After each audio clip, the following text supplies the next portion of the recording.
Shark tank India का चौथा season शुरू हो चुका है, जिसमें अब तक कुछ डील्स हो चुकी हैं। वहीं कई लोगों को खाली हाथ ही वापस लौटना पड़ा है। शो में कई स्टार्टअप ऐसे भी आए जिन्होंने सभी शार्क को हैरान कर दिया। उन्हीं में से एक नाम है बीएल फैब्रिक का, जिसकी शुरुआत गुजरात के रहने वाले मयूर भरत भाई ने की है। सेट पर आते ही फाउंडर ने सबसे पहले सभी शार्क से अपने एक लहंगे की कीमत पूछी। इनमें से कुणाल बहल का अनुमान सबसे ज्यादा सही रहा। बता दें कि यह स्टार्टअप लहंगे बेचने का काम करता है जो 70% तक सस्ते हैं। तो चलिए जानते हैं कि स्टार्टअप कब शुरू हुआ और इसमें किन शार्क ने इन्वेस्ट किया है।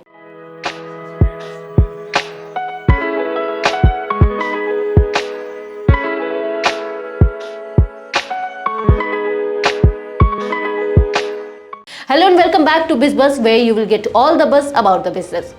यह स्टार्टअप लहंगों पर सीक्वेंस और जरी वर्क करता है और ग्राहकों को अपने लहंगे को कस्टमाइज करने का भी ऑप्शन देता है। अभी पूरा प्रोडक्शन इन हाउस किया जाता है। मयूर बताते हैं कि उनकी टीम में 25 लोग हैं जो 200 से भी ज्यादा डिजाइन पर काम करते हैं। ये स्टार्टअप अब तक 65,000 से ज्यादा ग्राहकों तक पहुंच चुका है। जब मयूर ने अपने स्टार्टअप के इंस्टाग्राम फॉलोअर्स और यूट्यूब सब्सक्राइबर्स के बारे में बताया तो सभी चौंक गए। उनके इंस्टाग्राम पर करीब 8 लाख फॉलोअर्स है और यूट्यूब पर लगभग 22 लाख सब्सक्राइबर्स हैं। मयूर हर महीने 20 से 25 कंटेंट पोस्ट करते हैं। दिलचस्प बात यह है कि वह खुद अपना पूरा सोशल मीडिया मैनेज करते हैं। बस कैमरा हैंडल करने के लिए एक व्यक्ति रखा है, बाकी सभी एडिटिंग वह खुद करते हैं। इतना ही नहीं, मयूर को यूट्यूब का गोल्ड बटन भी मिल चुका है। उनके एक वीडियो पर 47 मिलियन व्यूज है, जिसे देखकर सभी जज भी हैरान रह गए।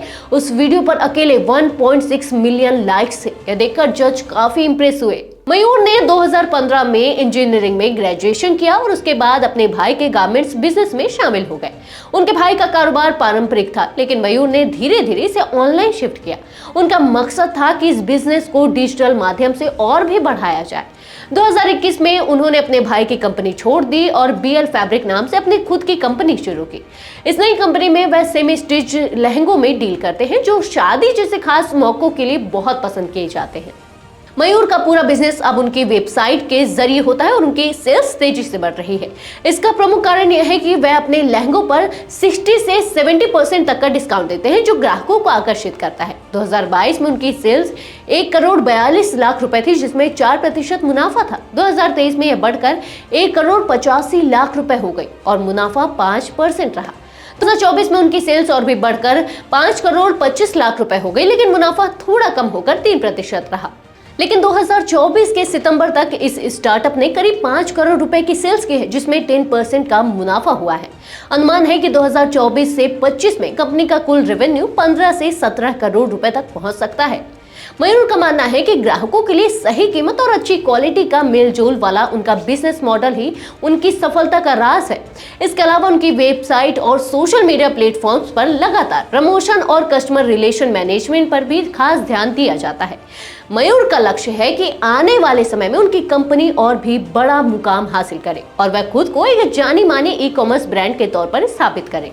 इस स्टार्टअप के फाउंडर ने अपने बिजनेस के लिए जजों से 50 करोड़ रुपए की वैल्यूएशन पर 2% इक्विटी के बदले 1 करोड़ रुपए की फंडिंग मांगी थी। इस पर नमिता थापर ने सीधे तौर पर कहा कि उन्हें इस समय फंडिंग की जरूरत नहीं है और वह इस डील से बाहर हो गई।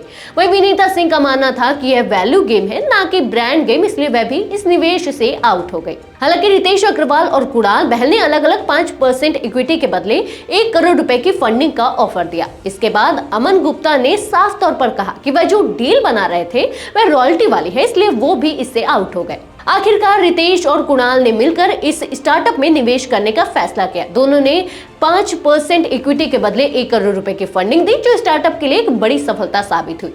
इस निवेश के बाद स्टार्टअप को फंडिंग मिलने के साथ उनके बिजनेस को मार्केट में भी पहचान मिली। आज के लिए बस इतना ही। मिलते हैं एक और इंटरेस्टिंग वीडियो के साथ। Till then good bye.